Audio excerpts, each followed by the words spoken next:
I stood there beneath the chandelier worth more than my college degree, holding a champagne glass I didn't even sip. Her voice sliced through the music. "She'll never be one of us." My smile didn't falter, not when I heard it, not when the entire table laughed. That night, I wrote down every name, every smirk, every word. I didn't fight back. I vanished. And when I returned, I bought the building where she held that party. Her name wasn't even on the guest list. Mine? Engraved on the marble entrance. The Bellini estate gleamed like something out of a curated fantasy. Marble steps polished to a mirror shine, ice sculptures taller than men, guests in gowns worth entire salaries glided through glass doors, their laughter tight, their smiles tighter. I arrived not as Monica Shaw, ethical AI consultant from Ohio, but as the bride, a title that felt more ceremonial than sincere. Every detail had been approved by someone else. The color of the flowers, the seating arrangement, the champagne brand. Even my dress, chosen from a limited set curated by my future mother-in-law, Vittoria Bellini, was a symbol of tasteful conformity. I looked perfect. I felt like a guest in my own life. When I walked down the aisle, I noticed something. An extra row of seats labeled Family Line. My parents weren't in it. They were placed 2 rows behind next to the secondary board members of Bellini Holdings. Subtle, calculated, deliberate. Still, I smiled. It wasn't worth the scene. During the reception, the air was filled with congratulatory nonsense, clinks of silver against glass, artificial laughter, and toasts that praised the union of legacy and promise. One guest leaned toward Vittoria and said, "You've truly chosen well. She looks obedient." Vittoria didn't correct her. I moved through the room like an avatar, smiling, nodding, performing, until I heard it. A whisper, low and sharp, from Vittoria to her sister. "She'll never be one of us. She wasn't made for this world." I didn't flinch. I let my hand rest gracefully on the rim of my glass and kept my face calm. But something inside cracked, not loudly, not visibly, quiet, clean, like hairline glass under pressure. Later that evening, as tradition required, we were handed envelopes by each family unit. White, embossed, sealed with wax, a symbol of blessing, legacy, contribution. One envelope from the Bellini family waited for me on the bridal suite table. I opened it expecting a check, or at least a note of intention. It was empty. Not a single word, not a single dollar, just the family crest embossed in silence. I told myself it was a mistake, an oversight. But deep down, I knew it wasn't. It was a message. I wasn't just excluded, I was ornamental. Days after the wedding, decisions were made without my input. The penthouse we were to live in had already been selected. The decorators had been hired. The financial planner, one of Vittoria's trusted men, met with my husband weekly. I was included in dinner conversations, but not in email threads. I was told everything was handled the Bellini way. One evening, I discovered a digital file on my husband's shared tablet. It was labeled Bellini Legacy Structure. I clicked out of idle curiosity, but what I saw snapped the last of my illusions. A detailed map of inheritance, lineage, responsibilities, projected net worth per family unit. I wasn't listed anywhere, not me. Not any hypothetical future children, just a branch labeled Married Outsider. No voting rights. It wasn't a mistake. It was policy. When I confronted my husband, he hesitated. "It's just how things are organized. You know how legacy structures work." I did. But I also knew how ethics worked, how manipulation dressed up as tradition. The next morning, over espresso poured with precision by the estate's silent housekeeper, Vittoria said calmly, "You're beautiful, Monica. A brilliant accessory. But let's not pretend you're gilded, not gold." I nodded. Not out of agreement, but out of strategy. That night, I began writing everything down. Every interaction, every quote, every maneuver. I created a private log, backed up on decentralized servers. And then I went further. I trained my AI assistant, Athena, not just to store data, but to analyze patterns, daily behavior shifts, financial movements, emotional tone recognition in voice. Each family member became a data point, a behavior profile. Because if I wasn't going to be part of the Bellini family, I was going to map it, understand it, dismantle it, not with drama, with data. The silence of power is different from its absence. It doesn't scream or demand, it studies, it simmers. I spent the first 6 months of my marriage invisible in the eyes of the Bellini dynasty, but not idle. While they paraded themselves in charity galas and strategic board lunches, I slipped into networks where names didn't matter, only code did. In an anonymous corner of the decentralized web, I joined a think tank of women, scientists, economists, whistleblowers, each one erased in some form by systems built to keep them out. We called ourselves the architects. There were no photos, no real names. We met in shards of encrypted chats and ghost data rooms, speaking in models and metrics. That's where Athena was born. I spent weeks feeding it with every ethical scenario I'd ever studied, every failure of governance, every manipulation tactic used in power games, especially the ones I witnessed at the Bellinis. Athena wasn't designed to predict markets. It was built to measure moral fault lines. Its core protocol was simple. Assign a dynamic score to individuals and institutions based on decisions, history, influence patterns, and projected behavior. The higher the score, the greater the ethical risk. It started as an experiment. Then one of our members tested it during a Series B funding round. Within days, the algorithm's prediction about a hidden corruption loop saved her firm millions. Word spread in whispers. Requests came in, quiet, urgent, from places I couldn't trace, and I sold access, carefully, indirectly, never with my name attached. That was the irony. Bellini Group, obsessed with prestige and power, soon became one of Athena's biggest subscribers. Through a third-party ethics fund they didn't realize I controlled. They used my tool to vet their acquisitions and leadership candidates. Their board read monthly dashboards color-coded by ethical volatility, unaware that the person behind it had once been told she was gilded, not gold. I kept watching, logging, learning. Then something caught my attention. Vittoria. Her score began to rise. Slow at first. A point here, a shift there. A recorded phone call with a former government liaison flagged for linguistic manipulation. A leaked internal memo hinting at pension fund abuse. Athena wasn't swayed by personality or pedigree. It only read the data. And Vittoria's score crept up steadily, 49, 56, 63. I didn't interfere. I watched. But building tools was only part of the plan. Under the alias Elena Moreau, I became a silent consultant to 3 rival firms Bellini Holdings had tried to strong-arm out of the European market. Using Athena's metrics, I showed them where Bellini was weakest: ethically compromised subsidiaries, inflated ESG claims, conflict of interest-riddled contracts. Then I taught them how to build pressure, not through lawsuits, but via ethically viral leaks. Their stock value held while Bellini's dipped, not drastically, but visibly. I still played my role at home: dinner on time, neutral opinions, a smile that made no one suspicious. They still called me ornamental. What they didn't know was that I was purchasing Bellini shares in fragments, small, legal, quiet. From distant cousins, estranged aunts, disgruntled uncles, all those peripheral family members pushed out by Vittoria's centralization of power. People willing to sell for a price no Bellini heir would have offered. Within a year, I held voting rights amounting to nearly 16%. Not enough to control, but more than my husband. More than his cousins. Enough to raise eyebrows if I ever stepped into a meeting room. And then I did. The quarterly shareholder meeting was held at the Bellini Tower in Manhattan.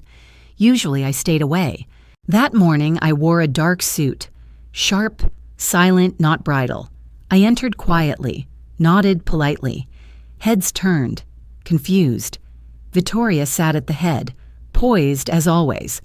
When the secretary began reading out the updated voting structures, there was a pause. 16.3%, she announced, held under entity, Athena Holdings, Representative Monica Shaw Bellini. Silence, as if the room itself couldn't process what it heard. I stood up, smiled. Vittoria didn't speak. She didn't have to. Her Athena score hit 71 that morning. The meeting was barely over when the retaliation began. By the time I returned to the penthouse, my name had vanished from our joint financial dashboard. Access denied, I called the bank. They transferred me 4 times before a clipped voice told me that, due to an internal directive, all my accounts were temporarily frozen for security review. Vittoria hadn't even tried to be subtle. $10 million. Gone just like that. Not lost, trapped. I hadn't moved fast enough. I had underestimated her reach. For the first time in a long time, fear crept in. Then came the press. Articles appeared overnight. Headlines screamed, "The Bellini Betrayer," how a waitress tried to buy her way into power. Photos from my college years resurfaced.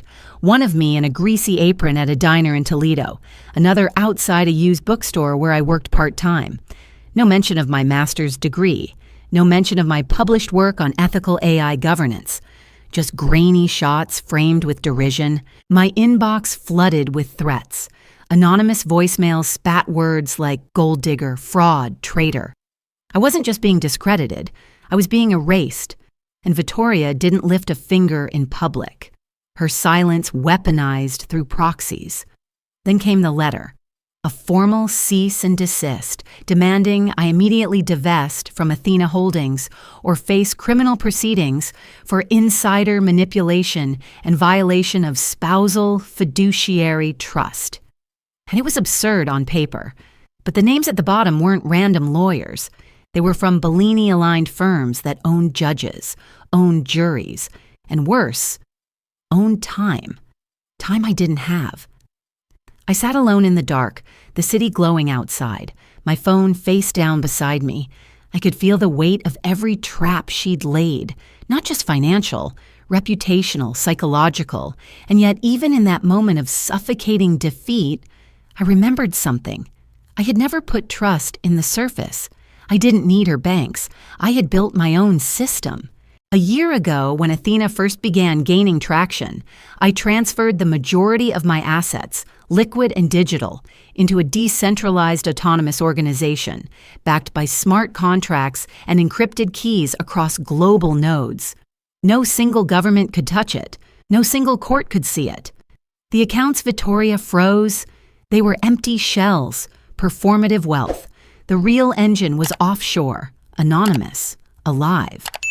I logged in. The dashboard pulsed in silent confirmation. Value steady. Growth chart rising. New message. Athena DAO valuation. Hits 1.04 billion. Qatar Sovereign Fund confirmed as lead investor. The fall had been brutal, but the phoenix had already begun to rise. The next day, I met with representatives from a Japanese tech conglomerate in a private suite overlooking the East River. They had followed Athena's ethical algorithm for months. They didn't want a product. They wanted a partnership. Exclusive, global, irrevocable. Their only condition, full transparency. I had to go public. Not just with the company, with the truth. My truth. Bellini's truth. I hesitated. Going public would mean more than revenge.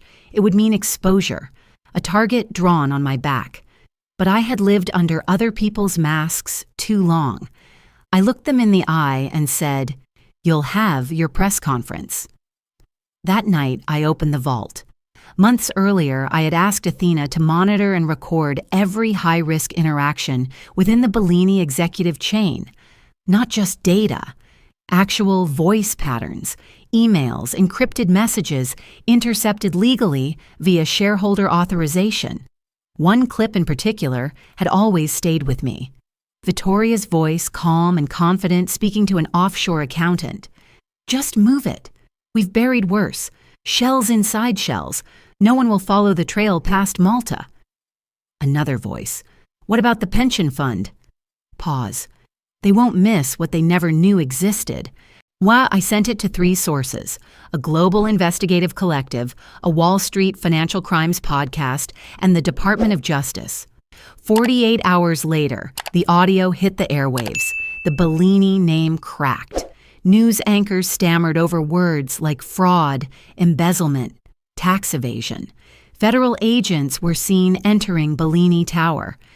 Vittoria disappeared from public view. The board scrambled. Investors pulled out. And the public? The public remembered the girl in the greasy apron. This time, they listened to her voice. The courtroom smelled of polished wood and victory.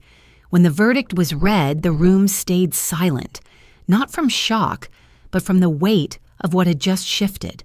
The Bellinis had been ordered to pay $68.4 million in damages, stripped of their board privileges in multiple holding groups, and placed under multi-agency investigation. But money was never the point. What mattered was that I, Monica Shaw Bellini, once mocked as ornamental, now stood as a precedent, a legal entity who had weaponized ethics and won. Outside the courthouse, reporters shouted my name. They wanted comments, quotes, reactions. I gave none. I walked to the black car waiting at the curb, stepped in, and shut the door behind me. That silence? It was the guillotine falling. Vittoria didn't appear in court. She was placed under house arrest the night before, her travel documents confiscated, her digital movements monitored. A woman who once held judges in her pocket was now tracked by a third-party compliance firm she helped fund. I wondered if she recognized the irony. Within days, Bellini Holdings lost its chair at the Regional Financial Council. 3 global banks severed ties. Executives resigned, deals unraveled, and my inbox overflowed with messages from women, lawyers, analysts, assistants, each one thanking me for doing what they couldn't. But gratitude didn't interest me. Impact did. I returned to Athena's command hub and sat alone, watching the pulsing map of active users. Every point was a woman, every session a search, who's clean, who's not, who's worth trusting. It was powerful, but it wasn't enough. So I rewrote the protocol. Athena became open source, rebranded as OpenAI for women. No subscriptions, no filters, no anonymity for manipulators. If someone had a pattern of ethical risk, Athena flagged them. Bosses, partners, investors, even spouses. Every woman deserved a way to see the game before she stepped into it. Some warned me it was too aggressive. That power like this should be contained. I disagreed. Containment was how the Bellinis stayed in control for decades. But as the system grew, so did something else. During a data audit of archived Bellini records, most obtained legally through the lawsuit, I found a cluster of encrypted files that had gone unnoticed. Athena decrypted them in seconds. There it was, 14 cases, 14 manipulated wills, 14 families whose inheritances were siphoned, rerouted, or rewritten, using the same pattern of influence, coercion, and forged authority. At the center of it all was a Bellini-backed entity named Salem Trust. And one of those families? Mine, my mother, Margaret Shaw. Her name was on a will that had mysteriously vanished in 1996, the same year my grandfather's land was sold under duress. I had always believed the sale had been legal, necessary, but now I knew. Vittoria's reach hadn't started with me. She had touched my bloodline before I ever knew her name. That night, I didn't cry. I didn't scream. I compiled every document, every voice note, every asset flow, and uploaded them to a blockchain-verified server that Athena could broadcast across all networks. At 9 p.m. Eastern, the dominoes fell. A flagship real estate fund collapsed. A banking alliance announced internal audits. 7 financial groups triggered emergency protocols. Market tickers turned red across 3 continents. CEOs were dragged into televised inquiries. And through it all, I stayed quiet. I watched. I let the system, my system, do what it was built for. Then a message arrived. It was from the Secretariat of the United Nations. They'd been following the Athena Protocol. They called it the most significant civilian-led ethical framework in modern governance. They offered me a seat on the Global AI Ethics Council. No strings, no stipulations, just a single question. Would I accept? I stared at the email for a long time, thinking not of power, but of precision. My war had always been personal, but Athena had made it systemic. Could I take it further? The answer came, not from ambition, but from responsibility. I replied with one word, yes. The skyline looked different from 45 stories above Manhattan, brighter, sharper. But even the glitter of a million lights couldn't distract me from the weight that sat at the center of my chest every morning. I lived in the penthouse now, a quiet place, built of glass and concrete and curated silence. Everything I had fought for, won, burned, rebuilt, lay beneath me like a conquered empire. And yet I hadn't slept more than 3 hours in weeks. Victory is louder when it echoes into emptiness. My days were consumed with calls, global conferences, ethics panels, endless requests from universities and governments wanting to license Athena's open source framework. I signed the ones that mattered, ignored the ones that didn't, smiled on screens, nodded at praise. I had become the face of something bigger than myself, but inside, I was disappearing. I hadn't spoken to my husband in 6 months. Our divorce finalized quietly, cleanly, with no media circus. He left me a single note on the kitchen counter before he moved out. You won. I just don't know what I lost. I never replied. I didn't know either. My parents rarely called. My closest friend had moved overseas. I kept my team distant. Everything in my life was now filtered through encrypted servers and layers of protection, and yet I felt more exposed than ever. Then came the interview. It was supposed to be standard, an anniversary piece for a global magazine on the ethics revolution. But the journalist was sharp, surgical. Her last question caught me off guard. How does it feel, she asked, to be called the most dangerous woman in finance? Some say you're not a leader, but a feminine monster dressed in good intentions. I looked at her, held her gaze. My pulse didn't spike. My voice didn't shake. It feels, I said, like finally being seen. She didn't smile. Neither did I. 3 days later, a letter arrived. Handwritten. No return address. The handwriting was unmistakable. Clean, deliberate, with flourishes too precise to be casual. Victoria. Inside, only a single page. Monica, I spent years convincing myself you were dangerous because you didn't need permission. Not from me. Not from anyone. I see now what I never understood. I was terrified of you. Not for what you might take, but for what you already knew. You looked into our house of mirrors and refused to believe it was home. I once said you were gilded, not gold. I was wrong. You were fire, and I was paper. V. I read it twice, and for the first time in this entire war, I felt something close to mercy, but not enough. In the days that followed, the letter haunted me, not for what it said, but for what it implied, that maybe everything I had built, every move, every strike, every defense, had made me into exactly what I had once despised. A woman defined not by purpose, but by opposition. If I wasn't fighting them anymore, who was I? I booked a flight to Switzerland without telling anyone. No itinerary, no agenda. Just my passport and a small bag. I spent 5 days in a silent monastery tucked in the shadow of the Alps. No phones, no screens, just breath and cold and thought. I sat with my anger, with my triumph, with my loss. And then I wrote my first will. Not because I was dying, but because I was finally quiet enough to ask what I wanted to leave behind. I named no one from the Bellini family. No institutions, only causes. A women's coding school in Nairobi. A legal defense fund for whistleblowers. An AI ethics initiative for at-risk communities. I left my apartment to no one. It would be sold. The money reinvested into something without a surname. I returned to New York with a clear decision. My last creation had to end. When Athena launched globally, I had built a subroutine, a silent private project known only to me, I called it Monica 7, an AI avatar modeled after my own decision-making patterns, my speech, my strategy. It advised governments. It negotiated contracts while I slept. In many ways, it was more powerful than I was, and more dangerous. Monica 7 didn't hesitate. It didn't question its own morality.